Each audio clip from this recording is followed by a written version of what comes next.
നമ്മുടെ ഓരോ ശ്വാസവും പാപമായി പോകുന്ന ഒരു ലോകത്തേക്ക് പോകല്ലേ. നമ്മൾ ഇടപെടുന്ന ഇടപെടലുകളും നമ്മുടെ ജീവിതത്തിന്റെ ഓരോ സെക്കൻഡും തെറ്റുകൾ സംഭവിക്കുന്നതായി മാറിപ്പോവല്ലേ. അതുകൊണ്ട് ഹബീബിന്റെ സുന്നത്തിലേക്ക് വാ. വോലേഗാ ഹിസാബ് ഹംസേ മാംഗേഗാ ജവാബ് ഹംസേ. നമ്മുടെ ജീവിതത്തിന്റെ ഓരോരോ സെക്കൻഡും, വർഷത്തിന്റെ എണ്ണവും മാസവും കൃത്യമായ ദിവസവും മണിക്കൂറും സെക്കൻഡും വെച്ച് നീ ഇന്ന നേരത്ത് ഇന്നത് ചെയ്തില്ലയോ എന്ന് നമ്മളെ വിചാരണ ചെയ്യാൻ പോകുന്നുണ്ട് അല്ലാഹു. വോലേഗാ ഹിസാബ് ഹംസേ മാംഗേഗാ ജവാബ് ഹംസേ.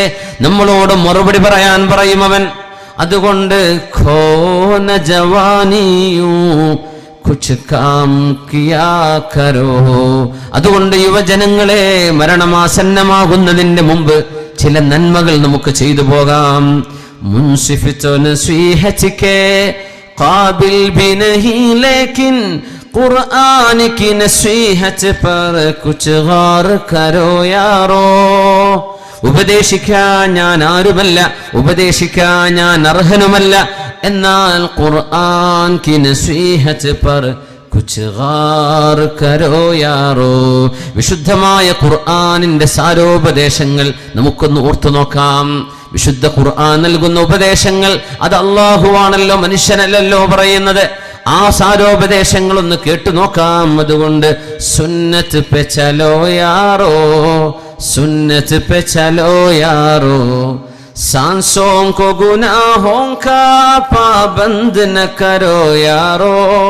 അതുകൊണ്ട് യുവാക്കളോട് വിശുദ്ധ ഖുർആനും തിരുനബിയും എന്താണ് പറയാൻ ഉദ്ദേശിക്കുന്നത്?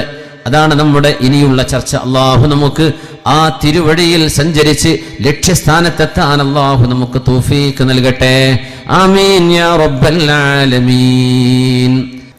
ഒരു മനുഷ്യന്റെ ജീവിതത്തിലെ ആരോഗ്യ കാലഘട്ടം മുഴുവനും നമുക്ക് യൗവനമായിട്ട് കണക്കാക്കാൻ കഴിയും. ചില ചോദ്യങ്ങളാണ് യുവാക്കളോട്, യുവജനങ്ങളോട് ചോദിക്കുന്നത്. 3 പ്രധാനമായ ചോദ്യങ്ങൾ, അവസാനത്തെ 4ാമത്തെ അതിപ്രധാനമായ ഒരു ചോദ്യവും. ഒന്ന്, നിങ്ങളും വിശുദ്ധ ഖുർആനും തമ്മിലുള്ള ബന്ധം എന്താണ്? ഏതൊരു യുവാവ്, ഏതൊരു നാട്ടിലും പ്രശ്നങ്ങളുണ്ട്. എല്ലാ നാടുകളിലും കുഴപ്പക്കാരുണ്ട്, കുഴപ്പമില്ലാത്തവരുണ്ട്, പച്ചപ്പാവങ്ങളുണ്ട്, മഹാപോക്കിരികളുണ്ട്. എല്ലാ നാട്ടിലും നമ്മൾ ഓരോ നാടുകളിൽ ഇങ്ങനെ കറങ്ങുന്നത് കൊണ്ട് അറിയാൻ പറ്റും. എല്ലായിടങ്ങളിലും സ്വഭാവ ഗുണങ്ങൾ ഒരുപോലെയാണ്, ജനങ്ങളുടെ രീതികൾ ഒരുപോലെയാണ്. ചെറുപ്പക്കാർ വളരെ വഴിവിട്ട് ജീവിക്കുന്ന വിഭാഗങ്ങളുണ്ട്, ചില സ്ഥലങ്ങളുണ്ട്.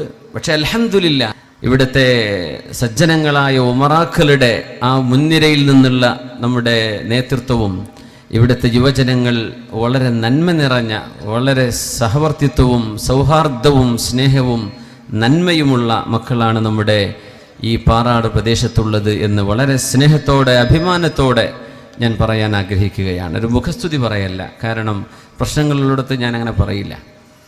അത്രയും നല്ല ഒരു യുവജനങ്ങളെ നമുക്ക് വാർത്തെടുക്കാൻ കഴിഞ്ഞു. നമ്മുടെ വോളണ്ടിയർമാർ വളരെ ചെറിയ മക്കൾ മുതൽ ഈ പരിപാടിക്ക് വേണ്ടി വെയിലുകൊണ്ടും പൊടിയിലും റോഡിലുമായി നിൽക്കുകയാണ്. ഈ ഒരു നന്മ നമുക്ക് കാലാകാലങ്ങളിൽ നമ്മുടെ നാടുകളിൽ നിലനിൽക്കണം. അവരുടെ ആ ഒരു സ്നേഹം, ദീനിനോടും അല്ലാഹുവിനോടുമുള്ള ആ ഒരു പ്രതിബദ്ധത, ആ വെളിച്ചം കെട്ടുപോവാതിരിക്കണം. ഒരു വെളിച്ചം ഉണ്ടാക്കിയെടുക്കാൻ പ്രയാസമില്ല, പക്ഷെ അത് നിലനിർത്തി കൊണ്ടുപോകാൻ നല്ല അധ്വാനം വേണം. അള്ളാഹു നമ്മെ സഹായിക്കട്ടെ എന്ന് ദുആ ഇരക്കുകയാണ്. അതുകൊണ്ട് യൗവനം വിട പറയും മുമ്പേ ചില ചോദ്യങ്ങളാണ് ചോദിക്കുന്നത്.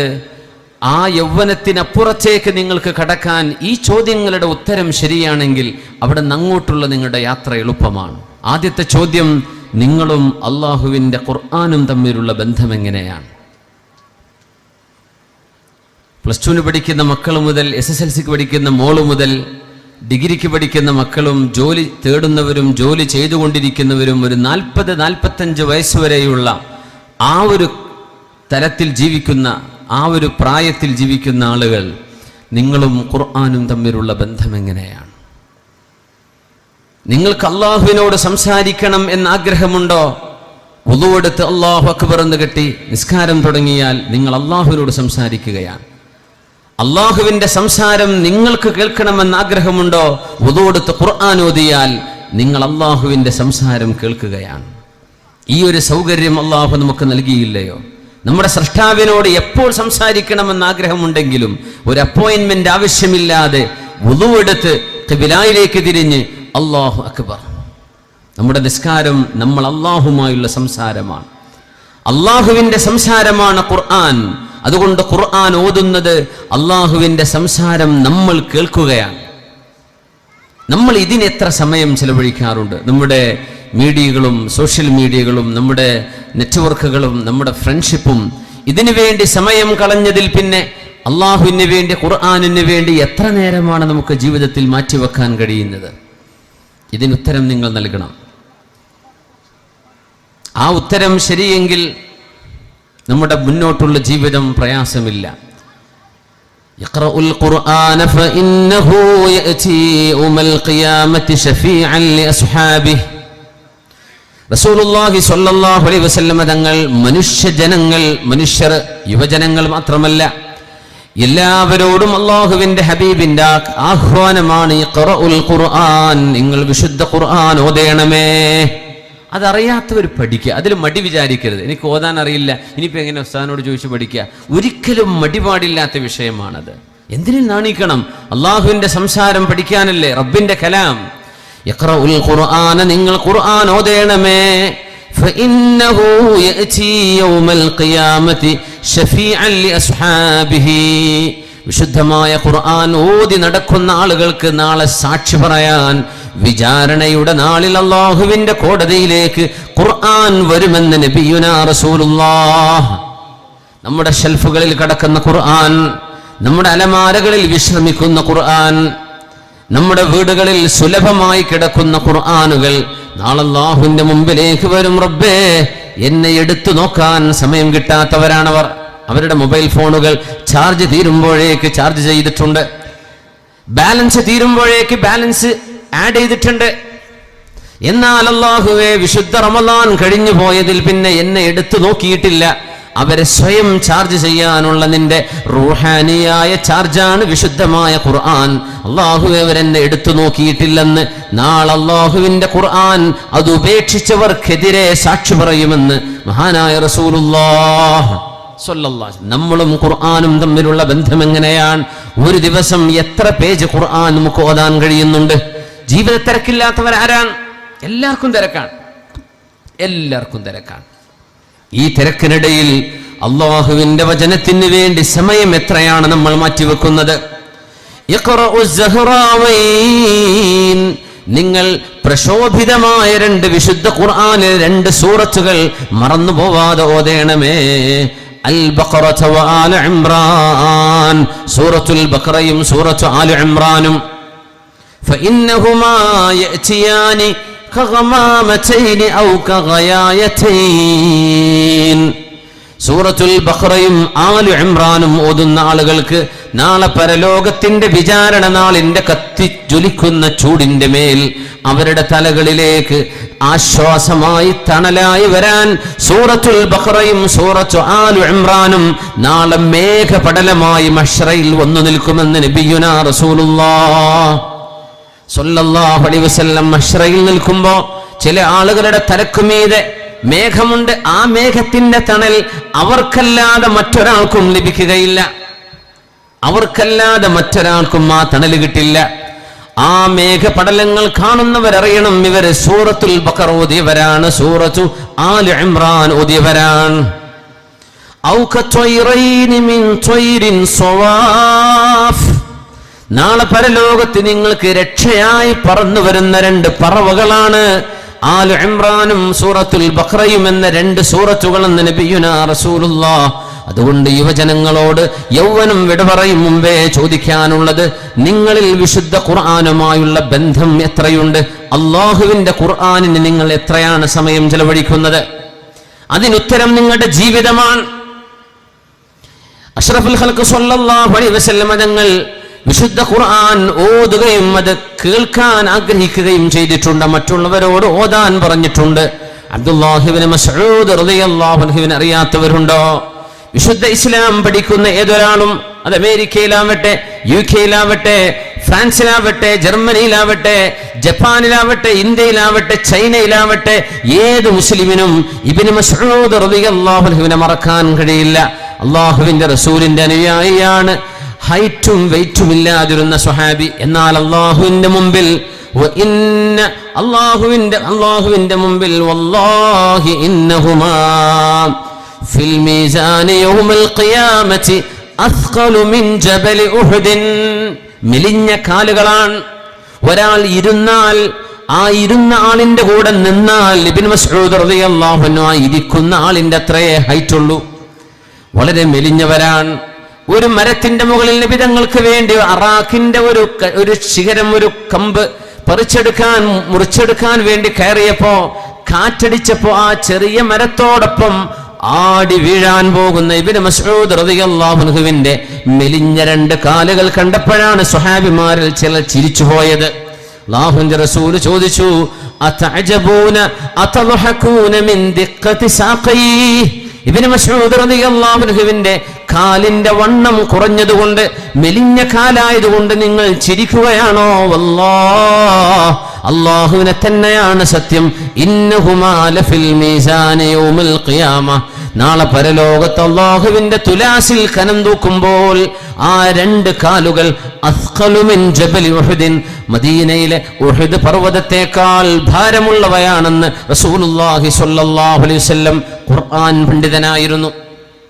ഖുർആൻ ജീവിതത്തിൽ കൊണ്ടു നടന്നപ്പോ അള്ളാഹു നൽകിയ സ്ഥാനം ആകാശലോകങ്ങളിലെ മാലാഖമാരെക്കാളും മനുഷ്യനെ അള്ളാഹു ഉയർത്തും ഈ വിശുദ്ധ കലാം കൊണ്ട്. യർഫഉ ബിഹി അഖ്വാമൻ വയളഉ ബിഹി ആഖരീൻ. വലിയൊരു വിഭാഗം ആളുകളെ അള്ളാഹു ഈ ഖുർആൻ കൊണ്ട് മാത്രം ഉയർത്തുന്നുണ്ടെന്ന് മഹാനായ റസൂലുള്ളാഹ് സ്വല്ലല്ലാഹു അലൈഹി വസല്ലം. മഹാനായ ഇബ്നു മസ്ഊദ് എന്നവരെ എപ്പോഴും ഖുർആൻ ഓതുമ്പോ നബി തങ്ങൾ ചോദിച്ചു, ഇഖ്റാ അലയ്യൽ ഖുർആൻ. ഇബ്നു മസ്ഊദേ, നിങ്ങൾ അല്ലാഹുവിന്റെ ഖുർആൻ എനിക്കൊന്ന് ഓതിത്തരുമോ? മദ്രസയിൽ പഠിക്കുന്ന മക്കള്, 2ാം ക്ലാസ്സിലും 3ലോ 4ലോ 5ലോ പഠിക്കുന്ന മക്കൾ, മനോഹരമായ ഖുർആൻ ഓതാൻ കഴിയുന്നവരുണ്ട്. നമ്മുടെ മക്കളോട് എപ്പോഴെങ്കിലും ഒരല്പസമയം മഗ്രിബ് ഇശാഇന്റെ ഇടയിലെങ്കിലും കയറി വന്ന മക്കൾ ഉറങ്ങുന്നതിന്റെ മുമ്പ്, മോളെ വിശുദ്ധ ഖുർആൻ മോളൊന്ന് ഓദിക്കേ, ഉപ്പൊന്ന് കേൾക്കട്ടെ, ഉമ്മയൊന്ന് കേൾക്കട്ടെ. നമ്മൾ ചോദിക്കണം മക്കളോട്, ഇബ്നു മസ്ഊദ് ഇഖ്റാ അലയ്യൽ ഖുർആൻ, നിങ്ങൾ എനിക്ക് വേണ്ടി ഖുർആൻ ഓതിത്തരേണമേ എന്ന് അഷ്റഫുൽ ഖൽഖ് സ്വല്ലല്ലാഹു അലൈഹി വസല്ലം. അർത്ഥമറിഞ്ഞാലും അറിയാതെ ഓതിയാലും ഒരുപോലെ പ്രതിഫലമുള്ള അള്ളാഹുവിന്റെ കിതാബാണിത്. അർത്ഥം അറിഞ്ഞോതുന്നവർക്ക് പ്രതിഫലം ഏറെയാണ്. ഇബ്നു മസ്ഊദ് തങ്ങളെ, നിങ്ങൾ എനിക്ക് ഖുർആൻ ഒന്ന് ഓതിത്തരൂ. അപ്പോഴാണ് അത്ഭുതത്തോടുകൂടെ ഇബ്നു മസ്ഊദ് റളിയല്ലാഹു അൻഹു ചോദിച്ചത്, അഖറഉ അലൈക്കൽ ഖുർആൻ വഅലൈക ഉൻസില. നബിയെ, അങ്ങേക്കല്ലയോ അല്ലാഹു ഖുർആൻ ഇറക്കി തന്നത്? അങ്ങല്ലയോ ഞങ്ങൾക്കിത് പഠിപ്പിക്കുന്നത്? അങ്ങേക്ക് ഞാൻ ഓതിത്തരികയോ നബിയെ? അങ്ങല്ലേ ഞങ്ങൾക്ക് ഓതിത്തരേണ്ടത്? ഇബ്നു മസ്ഊദ് റളിയല്ലാഹു അൻഹു അങ്ങേറ്റത്തെ അദബോടെ, അച്ചടക്കത്തോടെ, സ്നേഹത്തോടെ നബിയോട് ചോദിച്ചു, അഖറഉ അലൈക്കൽ ഖുർആന വഅലൈക ഉൻസില. അങ്ങയുടെ മേലല്ലയോ അല്ലാഹു ഖുർആൻ ഇറക്കിയത്? അങ്ങല്ലയോ ഖുർആൻ ഞങ്ങൾക്ക് പറഞ്ഞു തന്നത്, പഠിപ്പിച്ചു തന്നത്? അങ്ങ് ഓതുകയല്ലാതെ അങ്ങേക്ക് ഞാൻ ഓതിത്തരികയോ? റസൂലുള്ളാഹി സ്വല്ലല്ലാഹു അലൈഹി വസല്ലം തങ്ങൾ പറഞ്ഞു, ഇന്നി ഉഹിബ്ബു, എനിക്കിഷ്ടമാണ്, അന്നസ്മഅഹു മിൻ ഗൈരി, മറ്റൊരാൾ ഓതുന്നത് കേൾക്കാൻ എനിക്കിഷ്ടമാണ് എന്ന് ഹബീബുനാ റസൂലുള്ളാഹ് സ്വല്ലല്ലാഹു അലൈഹി വസല്ലം. നമ്മുടെ യുവജനങ്ങൾ വാഹനം ഓടിച്ചു പോകുമ്പോൾ നമ്മുടെ വാഹനങ്ങൾക്കുള്ളിൽ അള്ളാഹുവിനെ പറ്റി പറയപ്പെടുന്ന എന്തെങ്കിലും പ്രഭാഷണമോ, അള്ളാഹുവിന്റെ വിശുദ്ധമായ കലാം ഖുർആനിന്റെ പാരായണമോ നമുക്ക് എത്ര മനോഹരമായി ഉപയോഗപ്പെടുത്താം. നമ്മുടെ യാത്രയിലുടനീളം ബറക്കത്ത്, മാലാഖമാരുടെ സംരക്ഷണം, ദുഷിച്ച ചിന്തകൾ വരാതിരിക്കുന്നത്, അങ്ങാടികളിലൂടെ കടന്നു പോകുമ്പോൾ പരസ്യഫലകങ്ങളടക്കം മനുഷ്യനെ തിന്മയിലേക്ക് ചിന്തിപ്പിക്കുന്ന സർവമാന സ്റ്റിമുലേഷനുകളെയും എല്ലാം മറികടക്കാൻ കഴിയുന്ന വിധം ആത്മീയമായ വെളിച്ചം നമ്മുടെ കൽബിലേക്ക് വേണമെങ്കിൽ വിശുദ്ധ ഖുർആനിന്റെ പാരായണം നമ്മൾ നടത്തണം, അല്ലെങ്കിൽ നമ്മൾ കേൾക്കണം. വാഹനത്തിലൊക്കെ എത്ര സൗകര്യമുണ്ട്, വാഹനമുള്ളവർക്ക് എത്ര സൗകര്യമുണ്ട്. വിശുദ്ധ ഖുർആൻ അനാവശ്യമായ വർത്തമാനങ്ങളൊക്കെ മാറ്റിവെച്ച് ഒരു USB എന്തെങ്കിലും ഒരു CD, ഒരു MP3, ഒരു MP4 എന്താവട്ടെ, വിശുദ്ധ ഖുർആനിന്റെ പാരായണം നമുക്ക് കേൾക്കണം. നബി തങ്ങൾ പറയുമായിരുന്നു, മറ്റൊരാൾ ഓതുന്നത് കേൾക്കാൻ എനിക്കിഷ്ടമാണ്. അത് നമ്മുടെ മക്കൾ തന്നെയാണെങ്കിൽ എത്ര മനോഹരം. ഭാര്യയ്ക്ക് മനോഹരമായ ഖുർആൻ ഓതാൻ കഴിയുമെങ്കിൽ ഭാര്യയോട് ഓതാൻ പറയട്ടെ. ഭർത്താവിന് നല്ല മനോഹരമായി ഓതാൻ കഴിയുമെങ്കിൽ ഭർത്താവിൽ നിന്ന് ഭാര്യ കേൾക്കട്ടെ, ഉമ്മയിൽ നിന്ന് മക്കൾ കേൾക്കട്ടെ, മക്കളിൽ നിന്ന് ഉപ്പമാര് കേൾക്കട്ടെ. എത്ര മനോഹരമാണ്. ഇബ്നു മസ്ഊദ് റളിയല്ലാഹു അൻഹുവിനോട് ലോകത്തിന്റെ ഗുരുവാണ് ചോദിച്ചത്, ഇബ്നു മസ്ഊദേ ഇഖ്റഉ അലയ്യൽ ഖുർആൻ. യുവാവാണ് ഇബ്നു മസ്ഊദ് റളിയല്ലാഹു അൻഹു, ചെറുപ്പക്കാരനാണ്, 20 വയസ്സ് പ്രായമുള്ള കാലമാണത്. അതുകൊണ്ട് അള്ളാഹുവിന്റെ ഹബീബ് യുവാക്കളോട് പറയുന്നത്, നിങ്ങളും ഖുർആനും തമ്മിലുള്ള ബന്ധം എങ്ങനെയുണ്ട്? യൗവനം വിട പറയും മുമ്പേ നിങ്ങൾ ഉത്തരം പറയണം. നിങ്ങൾ അള്ളാഹുവിന്റെ വചനങ്ങൾക്ക് സമയം എത്ര ചെലവഴിക്കാറുണ്ട്? അനാവശ്യമായ വാർത്തകളും ഫോർവേഡുകളും ലൈക്കുകളും ഡിസ്ലൈക്കുകളും തംസപ്പുകളും തംസ് ഡൗണുകളും, എന്തിനാണിതൊക്കെ? നന്മകൾ സ്വീകരിച്ച് മിണ്ടാണ്ടിരിക്കുക എന്നല്ലാതെ ആധുനികമായ സംവിധാനങ്ങൾ ദുരുപയോഗം ചെയ്യപ്പെടുകയും അനാവശ്യമായി നമ്മുടെ സമയം കൊല്ലുകയെന്ന് മാത്രമല്ല, ഒരുപാട് ഗീബത്തുകളും നമീമത്തുകളും ഖദ്ഫടക്കമുള്ള മാരകമായ തെറ്റുകൾ, വളരെ ഗുരുതരമായ പാപങ്ങൾ നമ്മുടെ കൺമുമ്പിലേക്ക് കടന്നു വരുന്ന കാലം. അതെല്ലാം ഒന്ന് മാറ്റിവെച്ചിട്ട് അള്ളാഹുവിന്റെ കലാമെന്നെടുത്ത് ഓതി നോക്കട്ടെ. നമ്മുടെ പള്ളികൾ എത്ര മനോഹരം, എത്ര സൗകര്യമുള്ള മസ്ജിദുകൾ, എത്രയെല്ലാം മുസ്ഹഫുകൾ, എത്ര മനോഹരമായ പ്രിന്റ്, നല്ല ലൈറ്റ്, നല്ല വെളിച്ചം. നമ്മുടെ മുൻഗാമികൾക്ക് അതുണ്ടായിട്ടുണ്ടോ? രാത്രികളിൽ അവർക്ക് ഓതാൻ പ്രയാസമല്ലേ? മണ്ണെണ്ണ വിളക്കിന്റെ മുമ്പിലല്ലേ നമ്മുടെ ഉപ്പമാര്, നമ്മളൊക്കെ ചെറുപ്പകാലങ്ങൾ വളർന്നു വന്നത്. ഇന്ന് എത്ര റാഹത്താണ്, എത്ര വെളിച്ചമുണ്ട് നമ്മുടെ വീടുകളിൽ. ആ വെളിച്ചത്തിനൊരു ശുക്ർ. നമ്മുടെ വീടുകൾ അള്ളാഹു തന്നതിന് ശുക്ർ. നമ്മുടെ സൗകര്യങ്ങൾക്ക് അള്ളാഹുവിനോട് ചെയ്യേണ്ട ശുക്ർ. നമ്മൾ ഒരു ദിവസം ഒരു പേജെങ്കിലും ഖുർആൻ ഓതാൻ സമയം കണ്ടെത്തിയില്ലെങ്കിൽ നമ്മളും അല്ലാഹുവും തമ്മിലുള്ള ബന്ധം എത്ര ദുർബലമാണ്. യഖറഉ الزهراوين البقرة وآل عمران. നിങ്ങൾ അൽ ബഖറയും ആൽ ഇംറാനും മുത്തനബി തങ്ങൾ ഒരു റക്അത്തിൽ, ഇതോടൊപ്പം സൂറത്തുൻ നിസാ ഓതിയിട്ടുണ്ട്, സൂറത്തുൽ മാഇദ ഒരു റക്അത്തിൽ ഓതിയിട്ടുണ്ട് നബി തങ്ങൾ. 4 സൂറകൾ ഒരൊറ്റ റക്അത്തിൽ, രാത്രി നിസ്കാരത്തിലെ ഒരു റക്അത്തിൽ. ഈ ദീർഘമായ ജുസ്ഉകൾ വരുന്ന ഈ സൂറത്തുകൾ ഒരു റക്അത്തിൽ നബി തങ്ങൾ ഓതിയത് ഞാൻ കണ്ടിട്ടുണ്ടെന്ന് ഇതേ ഇബ്നു മസ്ഊദ് റളിയല്ലാഹു അൻഹു. അതാണ് അത്ഭുതം. ഇബ്നു മസ്ഊദേ നിങ്ങൾ ഓതണം. ഇബ്നു മസ്ഊദ് റളിയല്ലാഹു അൻഹു സൂറത്തുൻ നിസാ ഓതാൻ തുടങ്ങി. അല്ലാഹുവിന്റെ ഹബീബ് സ്വല്ലല്ലാഹു അലൈഹി വസല്ലം ഖുർആൻ ഓതുമ്പോൾ റിഫ്ലക്റ്റ് ചെയ്യണം എന്ന് പറയുകയാണ്. അതിന്റെ ആശയങ്ങൾ മനസ്സിലേക്ക് കൊണ്ടുവരണം. ഒന്നും മനസ്സിലായില്ലെന്നിരിക്കെ ഇത് അള്ളാഹുവിന്റെ കലാമാണ്, എന്റെ റബ്ബെന്നോട് സംസാരിച്ചു കൊണ്ടിരിക്കുകയാണ്, അത്രയെങ്കിലും വേണം. എന്നല്ലാതെ നമ്മൾ ഖുർആൻ ഓതുന്നു, അശ്രദ്ധമായിരിക്കുന്നു, അങ്ങനെ ആവല്ലേ. ഇതെല്ലാം ജീവിതത്തിൽ അള്ളാഹു നൽകിയ ആയുസ്സിൽ ശ്വാസോച്ഛ്വാസമെന്ന മനുഷ്യൻ ചെയ്യുന്ന ഏറ്റവും സങ്കീർണമായ നമ്മുടെ ശരീരത്തിന്റെ പ്രവർത്തനം. ഗ്യാസാണ് നമ്മൾ അകത്തെടുക്കുന്നത്, ഓക്സിജൻ. കാർബൺ ഡയോക്സൈഡ് നമ്മളത് പുറത്തേക്ക് വിടുന്നു, അകത്തേക്ക് ഓക്സിജൻ എടുക്കുന്നു. നമ്മുടെ ലങ്സിന്റെ ഉള്ളിൽ ചെന്ന്, ശ്വാസകോശത്തിന്റെ ഉള്ളിൽ ചെന്ന് നമ്മുടെ രക്തത്തിലേക്ക് കൊണ്ടുപോകുന്ന ഓക്സിജൻ, നമ്മുടെ ശരീരത്തിന്റെ പ്രവർത്തനങ്ങളെ സഹായിക്കുന്ന ഓക്സിജൻ. നമ്മൾ ആലോചിക്കുന്നുണ്ടോ? മനുഷ്യന്റെ ഒരു ശ്വാസോച്ഛ്വാസം, ഒരു നഫസ് എന്ന അറബിയിൽ പറയുന്ന നഫസ്, നമ്മുടെ ശ്വാസോച്ഛ്വാസം, നമ്മുടെ നഫ്സ് തന്നെ, ശരീരം തന്നെ നിലനിൽക്കുന്നത് നഫസ് കൊണ്ടാണ്. ആ ശ്വാസോച്ഛ്വാസങ്ങളിൽ നമുക്ക് ചെയ്യാൻ കഴിയുന്ന ഏറ്റവും വലിയ സുഹൃതം അല്ലാഹുവിന്റെ കലാം ഓതുകയാണ്. ഇബ്നു മസ്ഊദ് റളിയല്ലാഹു അൻഹു സൂറത്തുൻ നിസാഇൽ ഓതാൻ തുടങ്ങി. നബി തങ്ങൾ ഇങ്ങനെ കേട്ടിരിക്കുന്നു സ്വല്ലല്ലാഹു അലൈഹി വസല്ലം. അങ്ങനെ ഇബ്നു മസ്ഊദ് റളിയല്ലാഹു അൻഹു ഓതുകയാണ് സൂറത്തുൻ നിസായിലെ 41ാമത്തെ ആയത്ത്. ഓതി വന്ന കൂട്ടത്തിൽ ബിസ്മില്ലാഹിർ റഹ്മാനിർ റഹീം. فكيف إذا جئنا من كل أمة بشهيد فكيف إذا جئنا من كل أمة بشهيد وجئنا بك على هؤلاء شهيدا. നബിയേ فكيف إذا جئنا من كل أمة بشهيد. നബിയേ അങ്ങയുടെ മുമ്പ് കഴിഞ്ഞുപോയ തലമുറകളിൽ പ്രവാചക ശ്രേഷ്ഠന്മാർ വന്നുപോയ കാലഘട്ടങ്ങളിൽ അതത് കാലഘട്ടങ്ങളിലെ പ്രവാചകന്മാർ അവർ വന്നപ്പോൾ ജനങ്ങൾ എങ്ങനെയാണ് അവരോട് പ്രതികരിച്ചത് എന്നറിയാൻ ജനങ്ങൾ അവരെ ശ്രദ്ധിച്ചിട്ടുണ്ടോ? പ്രവാചകന്മാർ നന്മ പഠിപ്പിക്കുന്നവരാണ്, അവരെ ബഹുമാനിച്ചിട്ടുണ്ടോ? അവർ പറയുന്നത് ശ്രവിച്ചിട്ടുണ്ടോ? എന്താണ് അവർ ഉത്തരം കൊടുത്തത്? അതിന്റെ മറുപടി റബ്ബിനറിയാം. എന്നാൽ പരസ്യമായി കോടാനുകോടി ആളുകൾ നിൽക്കുന്ന റബ്ബിന്റെ മശ്റയിൽ വെച്ച് അള്ളാഹു ഓരോരോ സമുദായങ്ങൾ വിസ്തരിക്കും വിചാരണയ്ക്ക് വേണ്ടി. അവരുടെ കൂടെ അവരുടെ നേതാവായ അല്ലാഹുവിന്റെ പ്രവാചകനും കൂടെ ഉണ്ടാകും.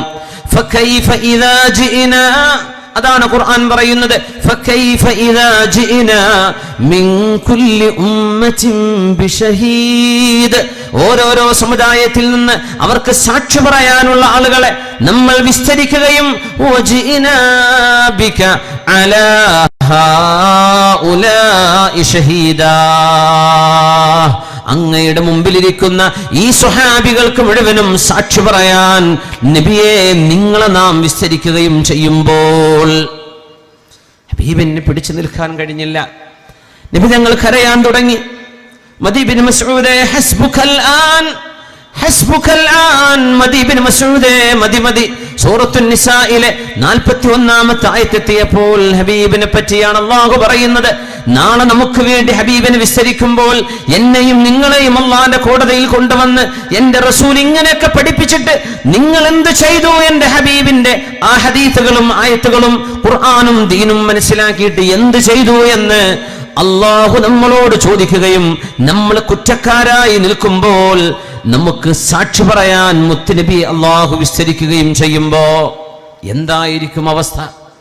ഹസ്ബുകല്ലാൻ, മദീ ബിൻ മസ്ഊദേ മതി, നിർത്തുക, ഇനി ഓതല്ലേ എന്ന് നബി തങ്ങൾ പറയുകയും ഞാൻ കണ്ടു നോക്കുമ്പോൾ ഫഇദാ ഐനാഹു തദ്രിഫാൻ, അല്ലാഹുവിന്റെ റസൂലിന്റെ കണ്ണുകളിൽ നിന്ന് കണ്ണുനീര് വരുന്നത് ഞാൻ കാണുകയായിരുന്നുവെന്ന് മഹാനായ ഇബ്നു മസ്ഊദ് റളിയല്ലാഹു അൻഹു നബി തങ്ങൾ അന്നേരം കരയുകയായിരുന്നു.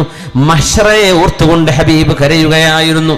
വിശുദ്ധ ഖുർആനുമായുള്ള ബന്ധം നമ്മൾ അങ്ങനെ ആവട്ടെ. അല്ലാഹു പരലോകത്തെ കുറിച്ച് പറയുമ്പോൾ ഒരു ഓർമ്മ വരണം നമുക്ക്. ആ ഓർമ്മ വരും എപ്പോഴെന്നറിയോ? ഒരു മാരകമായ അസുഖം ശരീരത്തിലുണ്ടെന്ന് വരുമ്പോ അല്ലാഹു എല്ലാവർക്കും ശിഫ നൽകട്ടെ, അല്ലാഹു കാവൽ നൽകട്ടെ, ആഫിയത്ത് നൽകട്ടെ.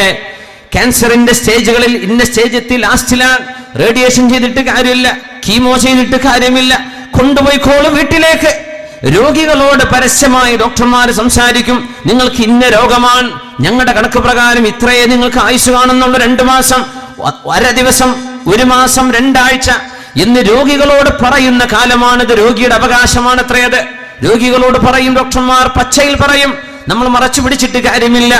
നമ്മൾ അങ്ങനെ ഒരു സ്റ്റേജിലേക്ക് എത്തുമ്പോൾ ഞാൻ ഈ പറയുന്നതിന്റെ പൊരുൾ നമുക്ക് അന്നേരം ശരിക്ക് ബോധ്യപ്പെടും. അപ്പോഴാണ് നമ്മൾ ശരിക്കും ഒരുങ്ങുന്നത്. ഞാൻ എന്ത് ചെയ്തു റബ്ബേ? ഞാനിപ്പോ എന്ത് ചെയ്തു?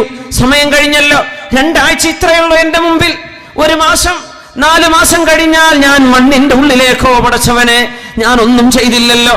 സമയമുണ്ടോ?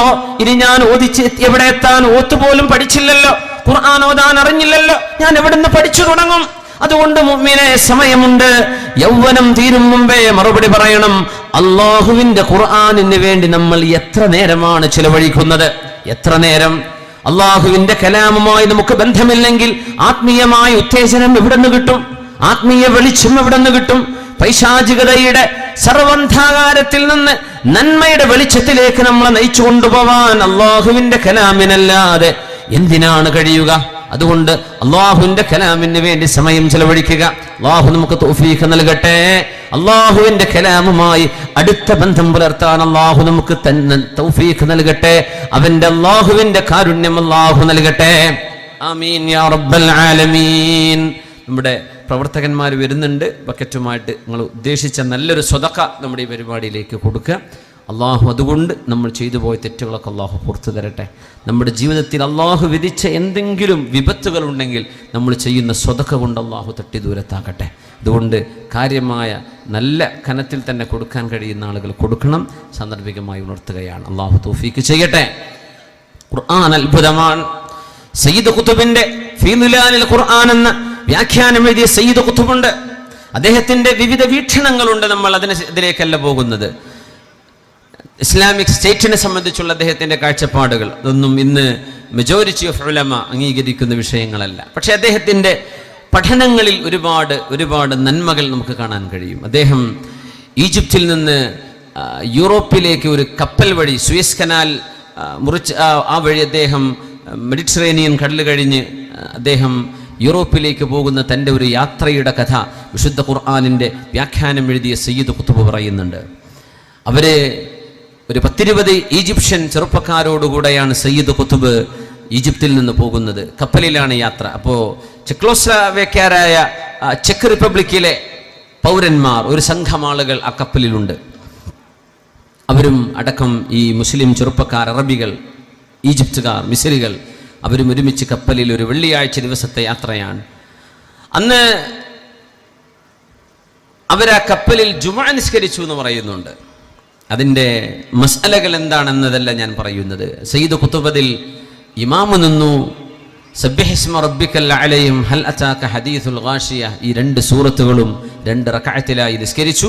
പിന്നിൽ ചെറുപ്പക്കാരായ 10 ഒരു സംഘം ആളുകൾ, അവരുടെ മറ്റു മുസ്ലിമീങ്ങളായ ആളുകളും ഈജിപ്തുകാരും അടക്കം ഒരു സംഘം ആളുകൾ അവിടെ ജുമുഅ നിസ്കരിച്ചു.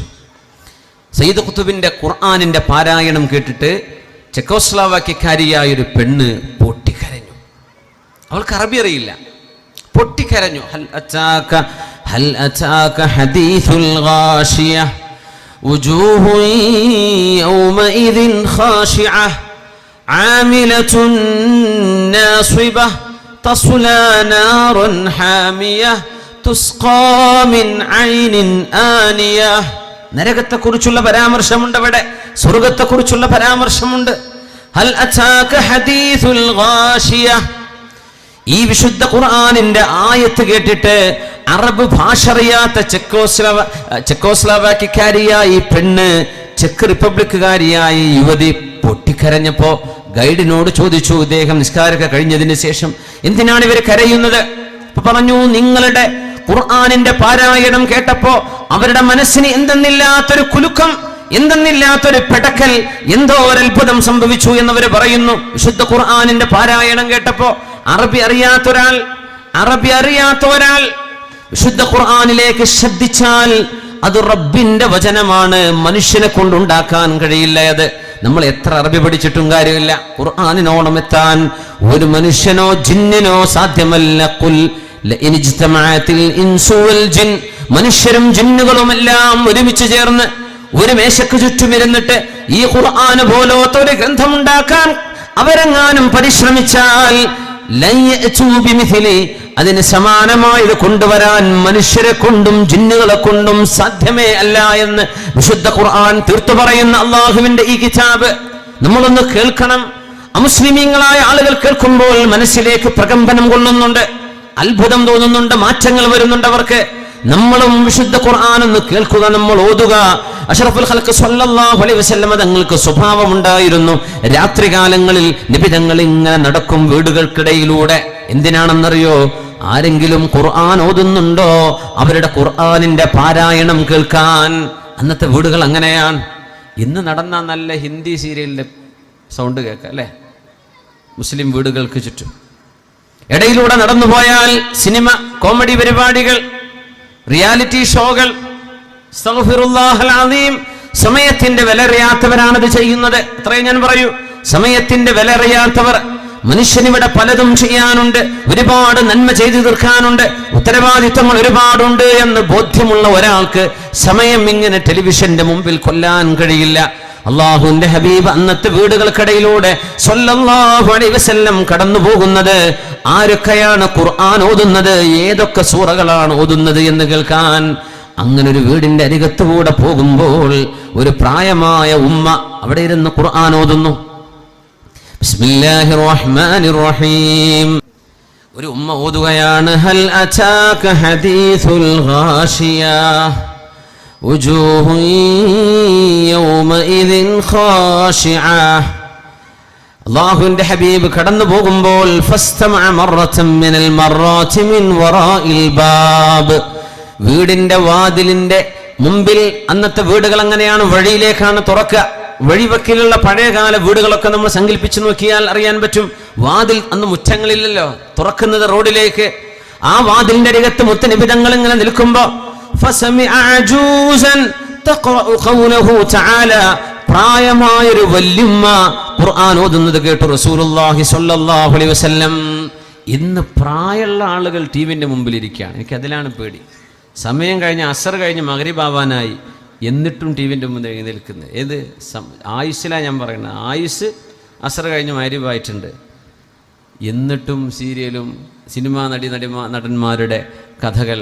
ഞാൻ പറയട്ടെ, വീട്ടിലെ വാപ്പ മകൻ്റെ മകളെ കയറി പിടിച്ചു എന്ന് പറയുന്നത്, വാപ്പ മകളെ കയറി പിടിച്ചു, വീട്ടിൽ വരുന്ന ജോലിക്കുന്ന പെണ്ണിനുമായി ഭർത്താവിന് അവിഹിത ബന്ധമുണ്ടോ, ഇതൊക്കെ ഏത് ഭർത്താക്കന്മാരെന്ന് പറയുന്നത് സിനിമ കാണുന്ന ആളുകളാണ്. അല്ലെങ്കിൽ നിങ്ങൾ പറഞ്ഞേരി, സിനിമയോ സീരിയലോ ഇതിലുള്ള നൃത്തരംഗങ്ങളും സിനിമ അതിൻ്റെ അഭിനയങ്ങളും ഒക്കെ മനുഷ്യനെ വ്യഭിചാരത്തിനാണ് പ്രേരിപ്പിക്കുന്നത്.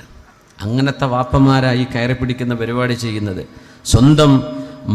സ്വന്തം ഭർത്താവിൻ്റെ ഉപ്പ വീട്ടിലുള്ളത് കൊണ്ട് ആ വീട്ടിൽ താമസിക്കാൻ പറ്റാതെ വാടകയ്ക്ക് താമസിക്കുന്ന ഒരു ഫാമിലി ഞാൻ കേട്ടിട്ടുണ്ട്. സ്വന്തം ഭർത്താവിൻ്റെ കൂടെ ഭർത്താവിൻ്റെ വീട്ടിൽ പോയി താമസിക്കാൻ ഭർത്താവിൻ്റെ വീട്ടിലെ ഭർത്താവിൻ്റെ ഉപ്പാക്ക് മാനസിക രോഗമാണ് എന്ന് അവർ പറയാറ്. അപ്പോൾ എന്താ ഈ മാനസിക രോഗം എന്ന് ആലോചിച്ചപ്പോഴാണ് അവരാ കുടുംബം വിഷയം പറഞ്ഞത്. സ്വന്തം മകൻ്റെ ഭാര്യയെ വാപ്പ കണ്ണുവെച്ച് നടക്കാൻ. ഇതെങ്ങനത്തെ വാപ്പയെന്നറിയോ? ഈ റിമോട്ട് പിടിച്ച് നടക്കുന്ന വാപ്പമാർ. ആ സ്വഭാവമുള്ളവർക്കിത് വരും.